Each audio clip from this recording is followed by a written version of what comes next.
जय गुरुदेव. ऐशी ही कर्म ब्रह्म संपदा, तुझ निरूपिली सुबुद्धा. तुआही असावे गौरी सदा, ज्ञान काया जाणोनी. संत शिरोमणी शिवयोगी मन्मथ माऊली आपल्या परमरहस्य या प्रासादिक ग्रंथातून जीवाला शिव करण्याची प्रक्रिया सांगतात. प्रत्येक कर्म शिवरूप झालं पाहिजे, प्रत्येक विचार शिवरूप झाला पाहिजे, प्रत्येक आचार शिवरूप झाला पाहिजे, प्रत्येक उच्चार शिवरूप झाला पाहिजे आणि व्यवहारही शिवरूप झाला पाहिजे. या प्रक्रियेला माऊली आध्यात्मिक नाव देतात कर्म ब्रह्म संपदा. राष्ट्रसंत परमपूज्य सद्गुरु डॉक्टर शिवलिंग शिवाचार्य अप्पाजींनी या परमरहस्य ग्रंथावर जी टीका लिहिलेली आहे, त्याचा जो भाव प्रगट केलेला आहे परमपूज्य गुरु माऊलींनी, त्या टीकेला त्यांनी नाव दिलेलं आहे कर्म ब्रह्म संपदा. या कर्म ब्रह्म संपदा या 6व्या अध्यायामध्ये भगवान शिव भगवती पार्वती मातेला म्हणतात, ऐशी ही कर्म ब्रह्म संपदा. हे भगवती, तुलाही प्रत्येक कर्म शिवरूप करण्याची प्रक्रिया, हा ग्रंथ, हे शास्त्र तुझ निरूपिले सुबुद्धा. तुझ्याकडे निर्मळ बुद्धी आहे, सुबुद्धी आहे, शुद्ध विद्या आहे, जी जीवाला ईश्वराकडे घेऊन जाते ती सुबुद्धी, आणि जी जीवाला संसारात घेऊन जाते ती कुबुद्धी. भगवती पार्वती मातेकडे सुबुद्धी होती, कारण भगवती पार्वती मातेने विश्वाच्या कल्याणासाठी भगवान शिवाला गुरु भावनेतून प्रश्न विचारलेले आहेत, आणि शिवानंही आपली शिष्य या नात्याने भगवती पार्वतीला हे विज्ञान सांगितलेलं आहे. शिव म्हणतात, तुझी सुबुद्धी पाहून तुला याचं निरूपण केलेलं आहे. तुआही असावे गौरी सदा, ज्ञान काया जाणोनी. आणि तूही सदैव ही जाणीव ठेवावी की मी ज्ञान काया आहे, शुद्ध विद्या आहे. शुद्ध विद्या म्हणजे मी आणि हे विश्व वेगळं नाही. आत्मशक्तीच्या विकासानं मीच विश्वरूप झालेलो आहे. ही विद्या म्हणजे शुद्ध विद्या, आणि ही शुद्ध विद्या मध्ये राहून आचरण करणं म्हणजे ज्ञानकाया. असा या ओवीचा सरळ भाव आहे. आता आपण या ओवीचं आध्यात्मिक चिंतन करू. कर्म ब्रह्म संपदा म्हणजे जीवाचं प्रत्येक कर्म शिवरूप व्हावं, हे मन्मथ माऊलीने आपल्या परमरहस्य या ग्रंथातून सांगितलेलं आहे. आम्ही झोपेतून उठल्याबरोबर मुखातून शिवाय नमा नाम निघालं पाहिजे. पुढं माऊली सांगतात, आसनी बैसावे सावचित्त होऊनी, मग भावे करावे ध्यान श्री गुरुचे. आणि आसनावर बसावं आणि गुरुमूर्तीचं ध्यान करावं. आपण उठल्या उठल्या काहीतरी विचार करणारच. हे माणूस असा, ते माणूस तसा, मी मोठा तो लहान, असा विचार केल्यापेक्षा उठल्या उठल्या गुरु माऊलीचं ध्यान करायचं. गुरु माऊलीचं ध्यान केल्याबरोबर आपलं मन निर्मळ होतं, बुद्धी निर्मळ होते. ह्याच्याही पुढे जाऊन माऊली सांगतात, गुरु पादोदकाची धार स्वमस्तकी पडतसे वारंवार, ऐशी भावना करावी सत्वर शिष्यवरे. आणि सतत बसल्यानंतर गुरुचे चरण माझ्या मस्तकावर आहेत, आणि त्या चरणाचा अभिषेक होऊन ते गुरु पादोदक माझ्या शरीरावर पडत आहे. माझं शरीर निरोगी होत आहे. माझ्या मनातील काम, क्रोध, लोभ, मोह, दंभ, मत्सर हे विकार निघून जात आहेत.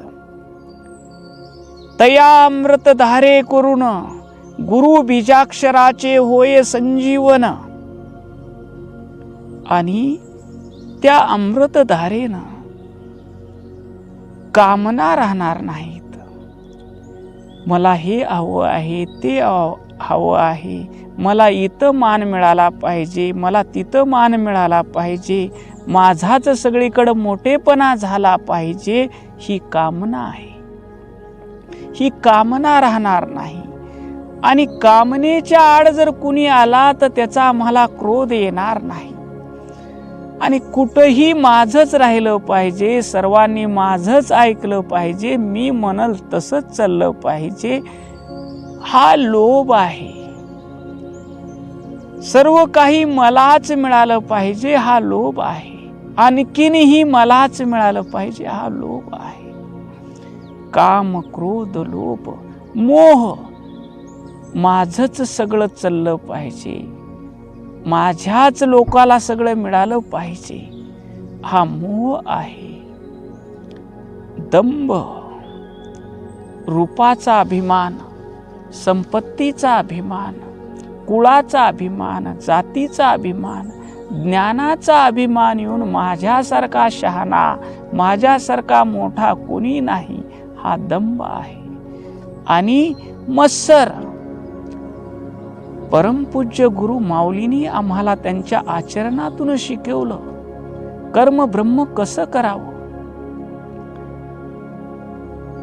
माऊली 100 वर्षाचे आणि 25 वर्ष वयाचे शिवाचार्य माऊलीकडे येत असत. त्यावेळेस माऊली त्यांच्या आसनावरून उठून त्या शिवाचार्याचं दर्शन घ्यायचे आणि ते शिवाचार्यही आप्पाचे दर्शन घ्यायचे. हे आम्हाला माऊलीने आचरणातून कशाला शिकवलं तर आमच्यात मत्सर राहू नये. दुसरा कीर्तनकार बघितल्या आम्हाला आनंद वाटावा, दुसरा प्रवचनकार बघितल्या आम्हाला आनंद वाटावा. आणि जर आमच्यामध्ये मत्सर येत असेल, काय ह्याला सांगायला येतंय, हे काय माणूस सांगतंय, असा जर आमच्यामध्ये मत्सर येत असेल तर आम्हाला ती कर्म ब्रह्म संपदा, ते परमरहस्य कळालेलं नाही. आप्पांनी आचरणातून दाखवलं आम्हाला की सर्व माणसामध्ये शिव आहे. प्रत्येक माणसावर आप्पानं प्रेम केलं. प्रेम करताना हा गरीब आहे, हा श्रीमंत आहे, हा फाटक्या कपड्यातला आहे, हा भरजरी वस्त्रातला आहे, ही स्त्री आहे, ही पुरुष आहे, असा कधीही भेदभाव केला नाही.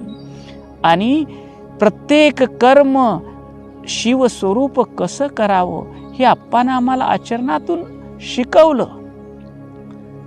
आणि परमरहस्य ग्रंथ म्हणजे चालते बोलते गुरु माऊली असं आपण नेहमी म्हणतो. कारण जगावं कसं, उठावं कसं, पूजा कशी करावी. मठात माणूस भेटायला गेला, आप्पा अतिशय प्रेमानं विचारत, कधी आलात, कसे आलात, सर्व ठीक आहेत का नाही, तू कुण्या गावचा आहेस, तुझे गुरु कोण आहेत, इथं का आलास, असं आप्पा म्हणायचे नाहीत. कारण ते बोलणं, बोल बोले प्रेम प्रीती अमृताशी परे सरमनती, ऐके तो आनंदे चित्ती सद्भाव देखून ये.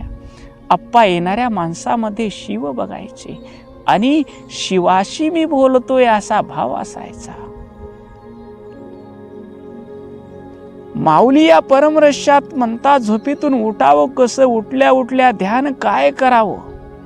माझे सर्व गुरु पादुदकाची धार माझ्या मस्तकावर पडत आहेत. माझे काम, क्रोध, लोभ, मोह, दंभ, मत्सर हे विकार निघून जात आहेत.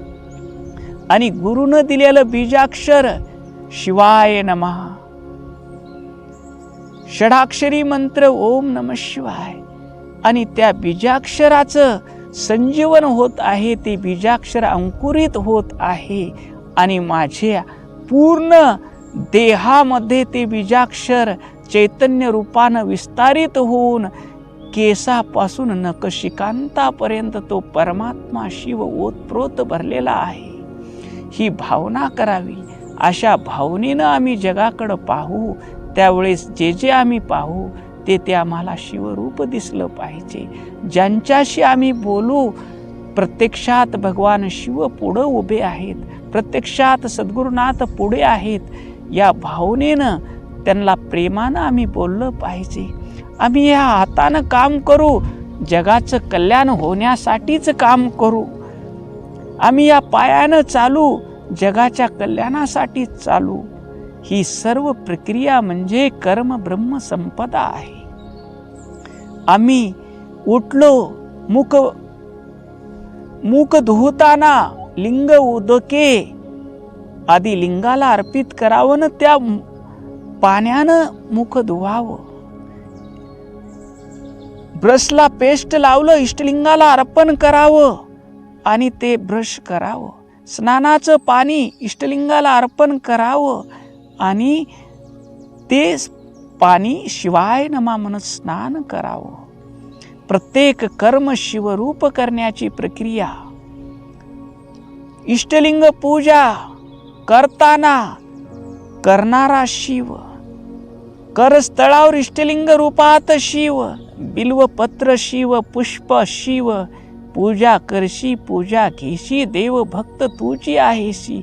या भावानं अहंकार रहित होऊन पूजा करावी. स्वयंपाक करताना आमची भावना असावी की मी शिवासाठी प्रसाद करते. माझ्या घरचा खाणारा पती मुले सर्व शिव स्वरूप आहेत आणि त्या शिवासाठी माझ्या देहाकडून प्रसाद करण्याची सेवा घडत आहे. स्वतःला भाग्यवान मानलं पाहिजे की शिव प्रसाद करण्याची सेवा भगवंतानं मला दिली आहे. कोणतंही काम करताना मीपणा आमच्यात राहू नये. ही सर्व प्रक्रिया या परमरहस्य ग्रंथामध्ये सांगितलेली आहे आणि याला शिव म्हणतात. ही कर्म ब्रह्म संपदा, ही कर्माला ब्रह्मस करणारी संपदा. झोपेतून उठल्यापासून रात्री झोपेपर्यंत तुझ्या कायेकडून, वाचेकडून आणि मनाकडून जे जे कर्म होतील, तुझ्या शरीरानं लोकांचं कल्याण होईल असंच कर्म झालं पाहिजे. तुझ्या वाणीनं प्रत्येक माणूस शिव स्वरूप आहे या भावनेतून बोलवलं पाहिजे. कुणाला दुःख होईल असे शब्द तुझ्या मुखातून निघता कामा नाहीत. तुझ्या मनानं सतत शिवचिंतन झालं पाहिजे. कुणाचाही निंदा द्वेष मत्सर घडता कामा नये. अशी त्रिकरण युक्त पूजा दिवसभर तुझ्याकडून झाली पाहिजे. आणि ही कर्म ब्रह्म संपदाचा अधिकारी कोण आहे? दुसऱ्या चरणामध्ये माऊली सांगतात, ही कर्म ब्रह्म संपदा तुझ निरोपिली सुबुद्धा. ही कर्म ब्रह्म संपदा ऐकण्याचा अधिकारी कोण आहे हे माऊली या चरणामध्ये सांगतात. माऊली म्हणतात, ज्याची बुद्धी निर्मळ आहे, ज्याच्या बुद्धीमध्ये स्वार्थ नाही, ज्याची बुद्धी शिवाकडे घेऊन जाण्याचा सल्ला देते, ज्याची बुद्धी प्रत्येक निर्णयात डोळ्याला म्हणते, डोळे तुम्हाशी प्रार्थना, पहा कैलाशीचा राना, ऐका उभय श्रवण माझ्या शंकराचे गुण, शिव शिव वदे वाणी कर टाळी या कीर्तनी, जेते जाती पाय अमुचे ते स्थानची शंकराचे, शिवदास जोडी हात तेते उभा उमाकांत. असा निर्मळ सल्ला जी बुद्धी देते ती निर्मळ बुद्धी तुझ्याकडं आहे. भगवान शिव म्हणतात, तुझ निरूपिली सुबुद्धा, तुझ्याकडं ती सुबुद्धी आहे. तुझ्याकडं कुबुद्धीचा लवलेशही नाही. जी निर्मळ बुद्धी जीवाला शिवपदी नेण्यासाठी सहकार्य करते, अशी बुद्धी तुझ्याकडं आहे. म्हणून तुला ही कर्म ब्रह्म संपदा निरूपिली आहे. तुवाही असावे गौरी सदा. ही गौरी मी भगवती आहे असा तुझ्याकडे अभिमान येऊ नये की मी परमरहस्य तंत्र मी विचारलं म्हणून लोकाला कळालं, असा तुला अभिमान येऊ नये. मी होतं म्हणून हे ज्ञान लोकांपर्यंत पोहोचवलं. प्रथम शिवाला विचारणारी शिष्य मी आहे असा अहंकार तुझ्याकडे येऊ नये म्हणून तिसऱ्या चरणामध्ये भगवान शिव सल्ला देतात. तुवाही असावे गौरी सदा. तुला काय असावे? ज्ञान काया जाणूनी.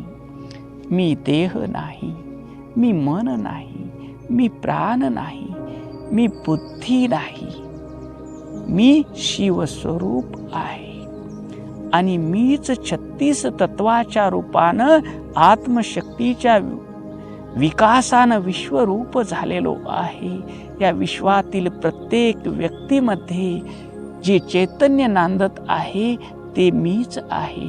माझ्याशिवाय दुसरी व्यक्ती वस्तू येथे नाही. मग अशा ज्ञान कायेमध्ये तू ज्यावेळेस येशील त्यावेळेस तुझे विकार सर्व नष्ट झालेले असतील. रागे भरू कोणावरी, देव भरला चराचरी. माझे हृदय तोची असे, सर्वा ठाई तोची असे. निंदा आणि द्वेष कदा न करावा, सर्वा भूती पाहावा भगवंत. ही ज्ञान कायेची लक्षणं आहेत. जर सर्व देहामध्ये मीच आहे तर मी कुणाची निंदा करावी, कुणाचा द्वेष करावा? सर्व काही जसे हात पाय अवयव माझे आहेत तसं चिदाकाशमय स्वांगे विश्वलेखे विदायेनी. ह्या चैतन्य रूपी सर्व देहामध्ये मी वसलेला आहे. चैतन्य रूपानं सर्व देहामध्ये वसलेला मीच आहे. मीच विश्वरूप झालेला आहे. सर्व भूतोत भव भुवे. सर्व भूताच्या रूपानं, सर्व प्राणी मात्राच्या रूपानं नटलेला परमात्मा मीच आहे. असा ज्यावेळेस भाव होतो त्यावेळेस कुणाची निंदा घडणार नाही, कुणाचा द्वेष मत्सर घडणार नाही. आपल्याला शिवस्वरूपाची प्राप्ती झाली का हे तपासण्याचं जर मीटर कोणतं असेल तर आपण विचार केला पाहिजे. माझ्या डोळ्यानं मी ज्याला पाहतोय तो मला शिव दिसतोय का? माझ्या वाणीतून मी ज्याच्याशी बोलतोय त्याच्याशी शिव समजून बोलतोय का? माझ्या मनानं सतत शिवचिंतन घडतंय का निंदा द्वेष घडतंय? माझा अहंकार प्रकृतीच्या अधीन प्राकृत आहे का परांतेत आहे? सर्व काही मीच आहे असा विचार करतो. माझा देह वेगळा, ह्याचा देह वेगळा, माझ्यासारखा शाना कोणी नाही, त्याला कवडीची अक्कल नाही, असं जर आम्ही म्हणत असलो तर आम्हाला ही कर्मब्रह्म संपदा समजलेली नाही. म्हणून भगवती पार्वतीलाही या तिसऱ्या चरणामध्ये आणि चौथ्या चरणामध्ये सावध करतात. कारण ही माया, ही अपरा माया कधी पगडा घालेल कोणावर काही सांगता येत नाही. तुवाही असावे गौरी सदा, ज्ञान काया जाणूनी. या ज्ञान कायेच्या जाणवेमध्ये तू असावं. अहंकाराचा कधीच तुझ्यावर पगडा येऊ नये असा भाव या ओवीतून भगवान शिव भगवती पार्वती मातेला सांगतात. त्या निमित्तानं तुम्हाला आम्हालाही आपलं प्रत्येक कर्म शिवरूप करण्याचा उपदेश करतात. ओम शांती शांती शांती.